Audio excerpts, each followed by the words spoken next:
Assalamualaikum warahmatullahi wabarakatuh. Innal hamdalillah usolli wa usallimu ala Rasulillah Sayyidina wa Maulana Muhammadin wa ala alihi wa sahbihi ajmain. Amma ba'du.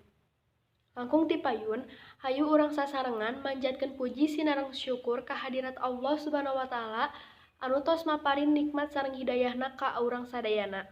Teu hilap, sholawat sinareng salam mugia dicurah limpahkeun ka junjungan urang Nabi besar Muhammad sallallahu alaihi wasallam.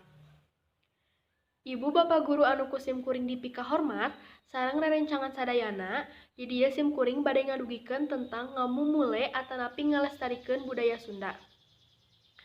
Budaya Sunda nyaeta salah sahiji budaya anu lahir sareng hirup di masyarakat Sunda.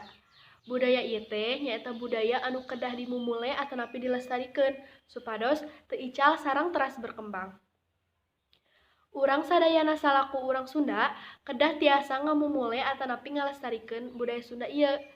Margi kusaha deui atuh pami sanes ku arurang mah. Kagiatan ngamumule budaya Sunda ieu teh teu kedah dikawitan ku nu hese-hese, cekap we dikawitan ku nu langkung gampil, sapertos ngawitan nyarios basa Sunda nu marenah di sapopoe, diajar mikaresep budaya Sunda sareng sajabana. Tah, ngamumule budaya Sunda teh tiasa dilaksanakeun di mana wae sareng iraha wae. Tiasa di sakola, di bumi, atanapi di lingkungan masing-masing. Ku kituna, hayu atuh urang sasarengan ngamumule atanapi ngalestarikeun ieu budaya Sunda supados teu ical sareng teras berkembang. Rupina, cekap sakitu bae anu tiasa kusim kuring didugikeun, mugia aya mangfaatna kanggo urang sadayana, utamina dina raraga ngamumule atanapi ngalestarikeun ieu budaya Sunda teh.